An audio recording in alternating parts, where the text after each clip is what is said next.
Becky Gutierrez with the Aiken Home Source team at Kelly Williams Aiken Partners. Today I'm at a home inspection. I thought it might be interesting for you to tag along to see what types of things the inspector looks at when you're buying a home, and as a home seller, what important things you should do before the inspector gets here to minimize his list. Because it is the inspector's job to find something wrong with your house. So we want to make that list as short as possible. The inspection often starts in the kitchen.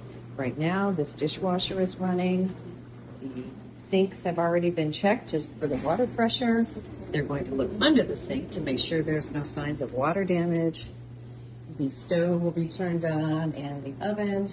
All appliances will be checked. They will walk through the home checking light fixtures. If you have a gas fireplace, make sure it is easy to light so they can confirm that it is working. Very important during the home inspection is to check out the bathrooms to make sure that the shower heads work and don't leak. We see that frequently.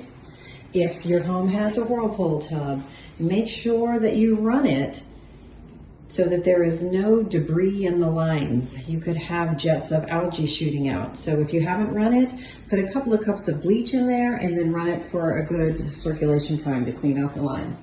Also, make sure your toilet's flush. If the washer and dryer are staying, they will be checked. And most importantly, they will be looking at the HVAC unit. Make sure that you have changed your furnace filters. If they're gross and grimy, they're definitely going to write it up to say that the unit needs to be serviced. And if you have a complicated control pad, you might want to leave directions. The attic is not exempt from inspection. The common thing we see there is electrical wires, not in conduit boxes. So have someone take a look in your attic. Also, the insulation will be looked at as well as the ducting. While in that area, they will also look at the roof for signs of water damage. In the garage, they're going to make sure that the garage door opener works properly and that those safety eyes down here work correctly. So in case a little child or a dog walks under the door as it's going down, it will actually stop. If you have a large bank of light switches or switches that is not obvious what they do, put a sticky note on them to identify what they connect to. Maybe it's an outside motion light on the corner of the house, or it's a plug that a lamp might be connected to. Any of those little details are helpful to make sure that they don't get written up as being ineffective and you need to call an electrician. In the bedrooms, make sure that there are fire detectors, smoke alarms, and that they have the batteries as they might get tested.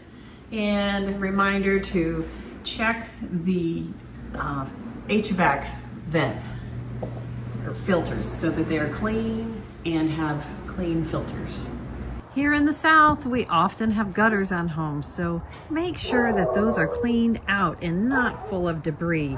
That will get written up, and the buyer will want you to take care of it. Take a look outside to make sure that there is no moisture damage on the siding, rotting wood, and that all looks good. If the weather is good, the inspector will also check the sprinkler system. If you have any windows with issues, check them. If they're clouded or cracked, they're going to get written up. And here is the sprinkler system being tested. In the homes, there will be GFCI outlets connected in wet areas.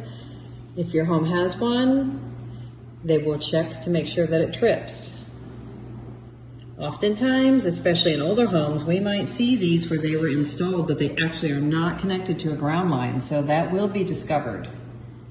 Items that are cosmetic but not damaging won't be written up, but it does make your buyer think that you have maintained the home when things are power washed and looking very clean and tidy. Another cosmetic issue that comes back to power washing is to clean the concrete driveways. Not that this streaking is causing any issues, but it does also make everything look nice and fresh when it's bright clean, new concrete. I hope this video has been helpful for you if you're a buyer or a seller, to give you an idea of what types of things that inspectors are looking for, and as a homeowner, what you can do to shorten their list.